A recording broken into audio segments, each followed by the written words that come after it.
excited to say that hopefully able to give us a little bit of insight into whether those bets have got any chance of coming in at all is Brighton fan Tom Murphy. Delighted to have you back on the show, Tom. It's great to have you with us. First of all, Brighton last time out drew 0-0 with Leeds. Superb start to the season. 0-0 with Leeds on the weekend. Some booing among the home fans. The point put Brighton 9th in the Premier League. And Graham Potter not happy after the game, with some of the more disgruntled members of the crowd at the Amex suggesting maybe that they need to do a little bit of research into the history of the club, because as far as he was aware, getting a point to keep you in the top half of the Premier League above Manchester United, this was before they played Chelsea, of course, was something that hadn't been done too often in the Seagulls' history. Yeah, exactly. I mean, since the new stadium, there's a lot more fans have been able to go. So I think a lot of them haven't really ever have been experienced in the lower leagues anyway, or I don't think many of them will have been around for like the FA Cup runs and those kind of things. So yeah, I think it was the history lesson maybe is a good point.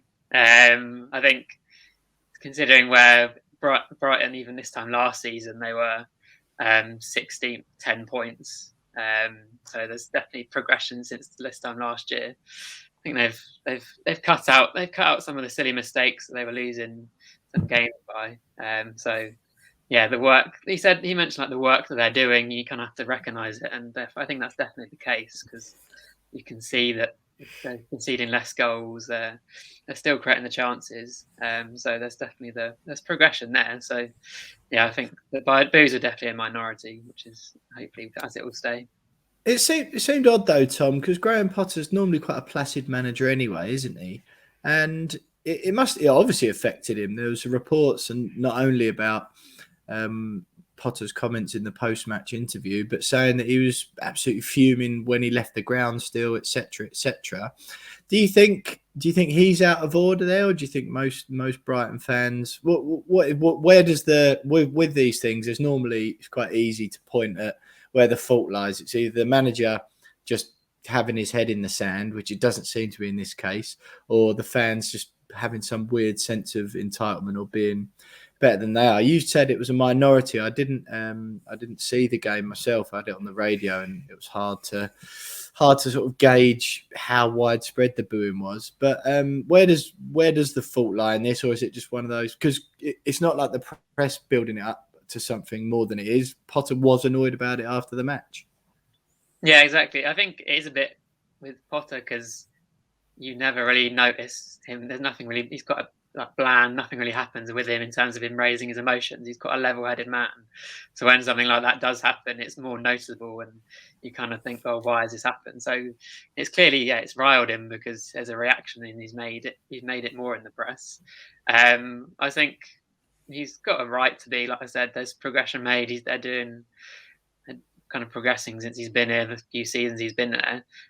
So I mean, the fans, every fan wants goals, and when you're not scoring goals, then people are gonna start trying to blame it on people. I don't like.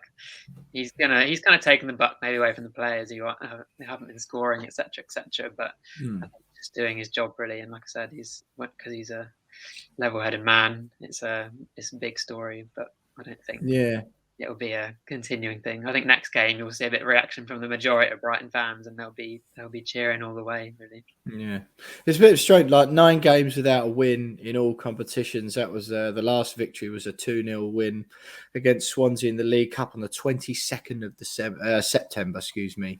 So it's more than 2 months without a win in any competitions. A couple of decent draws in there against the Swansea game. Yeah. So and before that, they won in the league. The last time they won in the Premier League, 2-1 against Leicester on the 19th of September. It was a superb start to the season. I think some of the frustration maybe is born out of, it's easy to look at the league table, which Potter was obviously doing, but no wins in 9 in more than 2 months. Do you think there's some of the boos were born out of that frustration? Because by all accounts, Leeds were there for the taking. Yeah, exactly. I guess when you look at the teams that they have played, it's just frustrating when you get like draws against teams like Liverpool and etc. But then Norwich. No, exactly. But then you get a draw, against Newcastle and Norwich and Leeds, etc. And like down the kind of bottom of the table. It's quite frustrating to when there's no you think if you get to a point there you can, and they could have easily won at Liverpool, and then you can get a nil-nils and these 1-1s against these kind of teams at home, especially. But Brighton, they always seem to go on these purple patches and then end a purple patch with a streak of not winning games. Like a couple of seasons ago, when there was in a calendar year, the amount of home games they won was, you could count it on your fingers, basically. So there's definitely it seems to be a recurring theme, unfortunately. But again, it's a difficult one to gauge when they'll pick up points. But Christmas is a good time for that because the games come thick and fast now. So I'm sure there'll be another 3 points around the corner. Tom, just touching on the draws. Actually, I was watching the game. I was kind of half watching the game. I don't know if you have a little bits at the weekend, and some of the commentators said caught my ear a little bit, and he said that Brighton had drawn 56 games in the Premier League since they've come up. And I'm looking at the all-time Premier League table now, and you've won 40 and drawn 56. So you've drawn 16 more than you've won. And you've also become kind of known as like the XG specialist as well, in terms of creating loads of chances but not finishing them off. What is it behind that? So what, apart from the fact that you're missing chances, what is it that Brighton kind of are lacking in terms of, is it personnel? Because you've got a couple of good goal scorers in there. Is it just still really working out kind of what Graham Potter wants to do in terms of style, or is it just you're just on a really unlucky XG run? I think it is putting those chances away, like the Leeds game. Mopé, he scored like 5 or 6, 7 at the start of the season. Every game he was doing it. My fantasy team was loving it at the start, but since then he's like he had a chance against Leeds, open goal, blazed it over. I think it has been an issue with strikers. Like last season, there was Mopé and Welbeck shared it a bit. Welbeck's been out injured for most of this season. There's been like players like Connolly and McAllister who haven't necessarily stepped up. Like in that game against Swansea, the last win we had, Connolly got 2 and was quite impressive, but he's never really managed to do it much as well in the Premier League. So it is kind of seems to be quite reliant on Mopé putting those chances away, and when he's not in form, doesn't seem to be anyone necessarily who's in the background. When you play the formation as well, I guess, like when you have wing backs, you're reliant, because you've got more players in defence and coming out the wing, you're kind of reliant on the balls that are going in the box to be put away. But when they're not put away, then there's not much you can do. It's a chance of being created, but there's not a 20-25 goal a season striker putting them away, then it's always going to be a battle. But yeah. Well, Graham Potter leapt to the defence of Maupay after the game, didn't he? And said, that at the beginning of the season when he was banging him in, he was a hero. Now he's having a little bit of a dry spell. He's like the opposite to that, and he sort of backed him wholeheartedly. But that just seems to be the issue, doesn't it, with Brighton just not being able to score? Sorry, James. No. I was just going to say that, particularly with Tariq Lamptey, who's one that he seems like, with him back from injury, I think he's only just come back from injury recently, isn't he?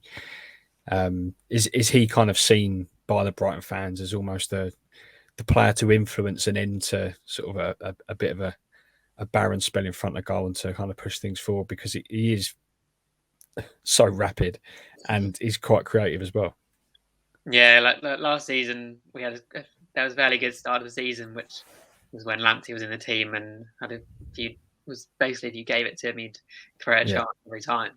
And then there was when he went, as soon as he fell away and got injured, that was when the points were being dropped, and the purple patch kind of ended.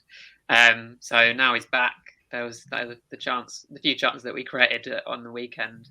Lamptey was definitely involved in them because he is so rapid, and it's great to have him back in the team, because he's probably, I don't know, he's the 7th best right back in England, even, which still makes him one of the best probably in the world.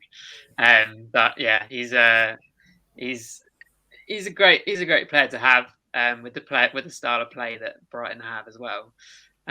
So yeah, now he's back. I think there'll be more chance of being created from that wing. I think a lot of the time it was coming down the other side. But yeah, he's a good player to have, and hopefully, like last season when he was in form, he'll be in form again and creating more chances for people to get on the end of.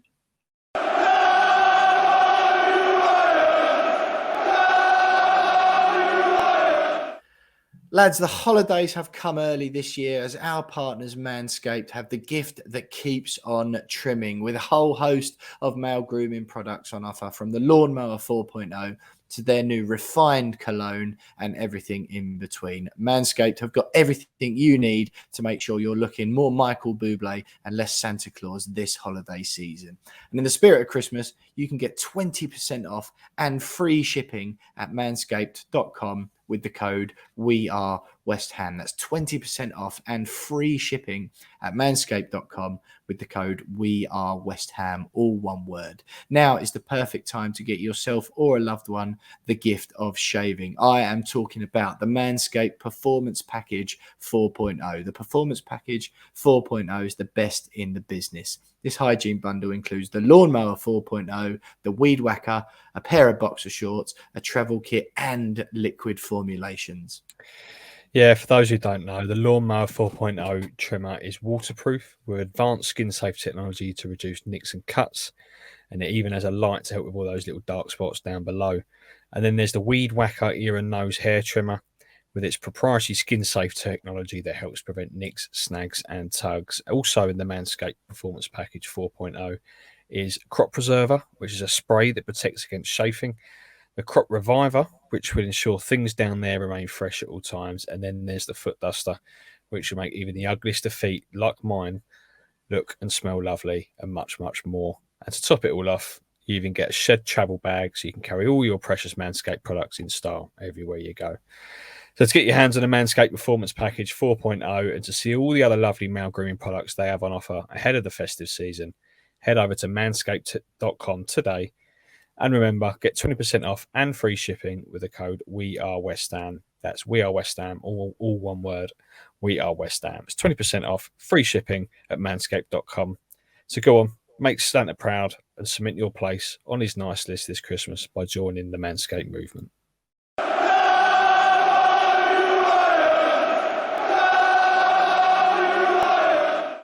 I was having a beer with Luton Town supporting friend of mine for the because I had the first half on the radio, met up with him, I was having a beer with him, and he was absolutely raving about Lamptey, and he was like really getting upset about how unfair it was on Lamptey being such a good right back, but born in a generation of like world class right backs being English. I mean, he's better than Wan-Bissaka, but yeah, when you got Trent Alexander-Arnold and Reece James in front of you, that's it's not really the position you want to be playing, is it? But moving on to West Ham, Tom, you probably know what we're going to say already. West Ham still haven't beaten Brighton and Hove Albion since their return to the Premier League, what feels like about 104 years ago now. It's a real every sort of season, especially the last season when we were good, we thought it's got to be the year, no doubt about it. And even then, the jinx and the hoodoo came back to haunt us. But again, it's like the same feeling this time round. Like we've had a couple of iffy results, of course, but we've got some good players. We look like a good team who knows what they're doing. So we'll be saying, no doubt, surely this is the time again. But I don't know. It just feels like we're never, ever, ever going to beat Brighton in the Premier League ever until one of us gets relegated. Yeah, it seems to be the way. I don't. Yeah, the last season would have been a good chance. This season could be another good chance, but it's very unpredictable. Brighton are unpredictable. This could be the one they'll get back into form. I think they're difficult. They're a difficult side to break down. So I don't know if that will work with you, kind of thing. But not having won a game in 9 and then having West Ham coming up, that is just, it's already written, isn't it? It's already written. Yeah, there's headlines there to be made. Some like Mopé redemption, Potter redemption, Mopé fully like. shushing fan somewhere. Being Yeah. that he is. You can kind of see it already. But yeah, we'll see. I don't know. It's midweek games always throw up kind of interesting when they've just played a game at the weekend. Especially West Ham playing against City. It's they've both had a needed performance to come back from. So yeah, it'll be interesting to see who can get ahead in it, really. I smell a 1-0 to Brighton, Jonesy, don't you? Well, there's been 5 draws in a row between us, so I'm backing another draw if I'm honest. But yeah, no, Tom, if you're David Moyes, how are you approaching this game? What areas of Brighton's style of play and areas of the team are you looking to focus on in order to try and finally in that barren run against Brighton? I think you need to kind of just work your way through the middle. I'd say get behind the wing backs. I'd say, which is a possibility. There's not necessarily a lot of the time it can be when Brighton are kind of pushing a bit forward and you have to put a ball over the back. There are players who sometimes will make defensive errors. Like you saw Sanchez a few weeks ago got a red card in the Newcastle game. Because they'll keep possession for so much of it that you kind of have to make the most of the ball when you get it, and you do get chances. But I'd say you have to be clinical, really, because you won't get loads and loads of chances. But yeah, just finishing off the play that you do, and yeah, kind of working away through Duncan, Webster, and whoever else is in the way of it, really, because they all just put their body on the lines again and again and again and again. Well, Mikel Antonio not in great form at the moment, Tom. So it's not like he isn't really proving much of a threat at all to anyone in recent games, which is a little bit frustrating. Fortunately, we've got some attacking midfielders who know where the net is this season. How do you sort of style-wise then? You mentioned it there. Brighton will be quite defensively sound. James is back in another draw. I can already see like a grim 1-0 to Brighton coming up. How do you see the game before we get a score prediction off you going style-wise? Like I said, Brighton keeping a lot of the ball, Brighton, and then West Ham kind of trying to bully them and power them away. Maybe similar to when the West Ham Liverpool game, when Liverpool had a lot of the ball, but West Ham kind of got through them and took their chances and battled their way through it, really. So yeah, I'd say that's kind of a bit of a attack versus defense battle, I'd say, on both sides. Yeah, torrid affair coming up, that's for sure. Tom, what are you saying then? Score prediction. Brilliant having you on again. What are you saying? Score prediction. Not going to be many goals. I can't see that happening. So I'm going to go in the draw ballpark as well. I'm going to say a 1-1. And yeah, maybe a Mope goal shushing the West Ham fans, I reckon. Or maybe in the Brighton fans. Maybe it wouldn't be surprising if he went that side. Yeah, well, Potter tearing down their touchline, shushing the Brighton fans as well after the week before. Yeah. Well, look, Tom, Brighton fan, it's been absolutely brilliant having you with us on the We Are West Ham podcast. You're back in the draw. Jonesy, before we let Tom go, what's your prediction score-wise for the game? Well, I said I'm back in the draw, given the last 5 have ended equal, but if I'm a betting man, but if I'm going to put a bet on it, I'll be back in a draw. But I'm going to go 1-0 West Ham. Tom's right. I don't think there'll be many goals, but I think we'll shade it. We've got to rent the run sometime, haven't we? Yeah. Well, I'm going to break the habit of a lifetime in the hope that it breaks some sort of weird jinx or voodoo, and I'm going to say it's going to be 1-0 to Brighton.